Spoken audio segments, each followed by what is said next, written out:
All right, welcome back to the Tool Boy Podcast. I'm your host, David Ju, and I'm here with Master Ju. And here's Mr. Ju. All right, now this week I was generating some podcast ideas. Okay. And I came across something kind of interesting, and I'm not sure if it was my understanding or learning of this technique, which probably translates to how you were taught as well. I was looking at Hwa-Rang, number 11, right? The grab and the pull, right? Plus the kick, right? Right. And let's quickly review that technique for those that maybe haven't done this pattern yet, so they could kind of follow along, right? Okay. And so in this pattern, you do a punch, right? And you put your hand in front, you bring it in, and then you execute a side piercing kick. And the application is that somebody grabbed your punch, right? And I'm trying to execute a side piercing kick to them. Right. Okay.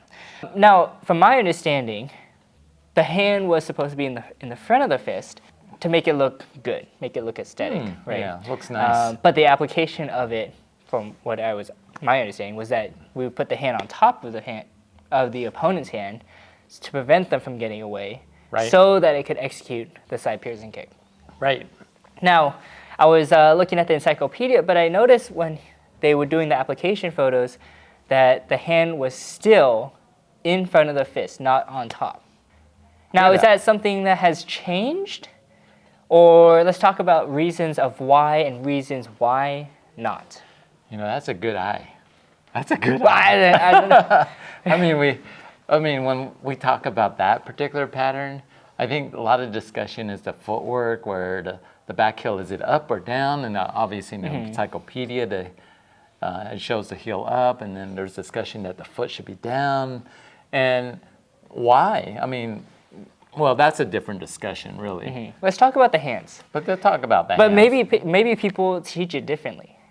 Right. And so maybe they have a different understanding of it too. Right. And so I've always was taught where the application is they grabbed your arm, that's right. And so I would put my hand on top of their hand so that they couldn't get away. Right. And so like he's trying to pull me, but I put my hand so I kind of got him. Right. And then I execute the side piercing again. I pull it back, pulling him towards me as I execute the side piercing kick like into his armpit. Right. That's the way I've always was taught and learned, and that's kind of the way I've been doing it. But now that you've pointed it out in the photo application, it shows that he doesn't hold the person's hand. Right. He just continues to hold his hand and pull it back and execute the kick. So let's go over reasons of why might the hand be in front. Well, it does kind of make sense if I want to, really bring it in. Yeah. Pulling it in. I should pull my arm. It would help if I brought that in. It's not just my one arm if I grab my hand. Now, obviously, the pattern is the hand is open. The fist is on the palm as opposed to grabbing your fist. But I think the application shows that you're grabbing your fist and pulling it in. And in some ways, it kind of makes sense to me. I don't know if I need to actually hold that guy's hand because this is all split second. Yeah. It's not like, oh, if I pull my arm in, he's going to let go. He maybe, but probably he's not because he wants to grab you. And so it does kind of make sense that I don't need to hold his hand. Right. It's just I'm pulling it in so I can kind of release in some ways. If he's not releasing, that's fine. It's not actually easy to release because the way they're holding it is actually when you pull the hand back, you're pulling against the fingers, and the release has to go towards the thumb.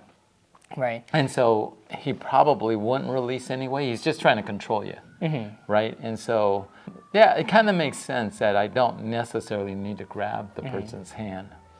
So one thing I was kind of just thinking about here was like, so he's grabbing you, he's trying to pull, and I think a lot of times what happens is that when we do like a straight grab release is that you need to bring it in close to the body to engage that body, right? That's right. And if I pull when my arm is extended, we have cases where people have their shoulders injured, dislocated, popped out. And so actually by bringing it in closer, that you do have a little bit more power, protection when I execute that kick, right? So if he was pulling me and my arm was extended and I do that kick, and let's say he's holding, He might pull that. pop out. Yeah, pull that arm with it. Is that possible?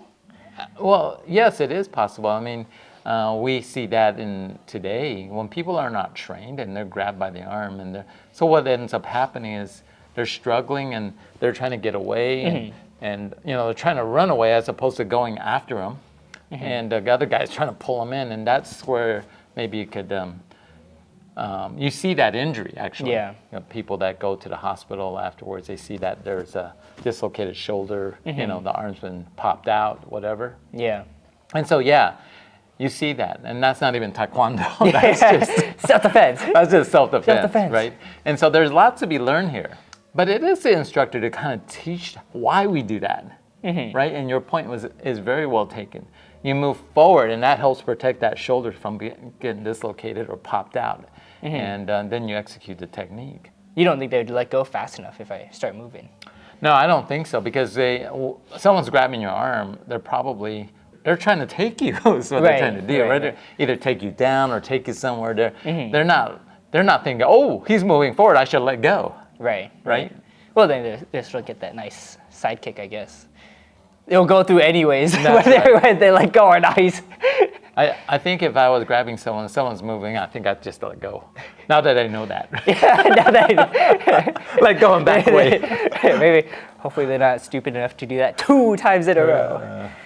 But let's talk a little bit about different things that we can do to the body that help protect it when we're doing taekwondo, right? So, for example, we talked about the wrist releases, bringing it in close to the body. Right. That helps. And I think you also see that in like it's that Sosan. Rotation as well. You bring it in and then you turn. That's right? So keeping that elbow Absolutely. bent, keeping it close. Do you know any other times not just in taekwondo, but that we do stuff like that to protect ourselves better? Well, sometimes like we would teach our white belts how to get out of holds, and it's this idea to go towards the thumb and out, and that little piece is important to go towards the opening, towards the thumb. It doesn't really work, especially when you're talking about someone that's much bigger and really holding you, right? But we have to teach them this idea how to get out of it. And so, like, when we talk about releases, moving forward, Jungun, right? He's got your hand, and you actually have to move forward. And you bring, in a way, you're not bringing your hand, and you're moving your body towards your hand. And because the hand is staying in that same place, and so you're moving towards it, so it does kind of look like you're bringing it in.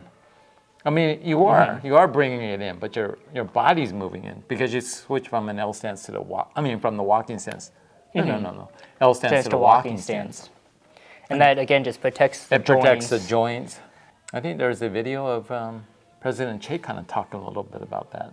Yeah. You brought that up. Well, no, you sent it to me, so. Oh, did I say Yeah, you said that to me.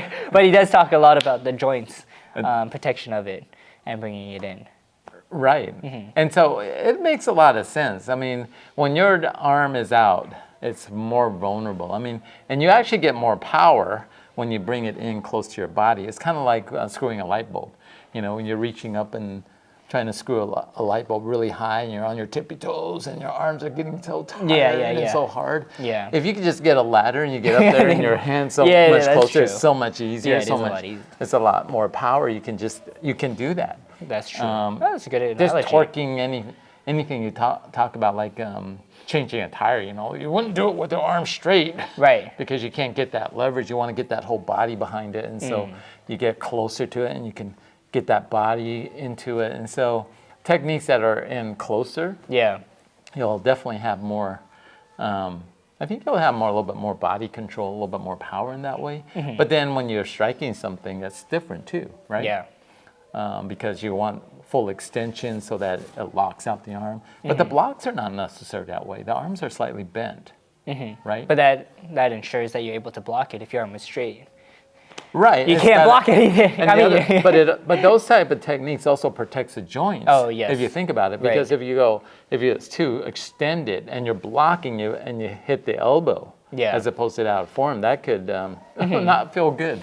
Right. So, and that's different. Yes, right? That is different. That is different. So when we're looking at blocking the elbow, the technique is closer to your body, I guess. You can think of it that way. That's true. Anyways, let us know your guys' thoughts on bring the hand in close in Hwa-Rang. And as always, don't forget to be safe. Keep training. And we'll see you guys next time. Taekwondo.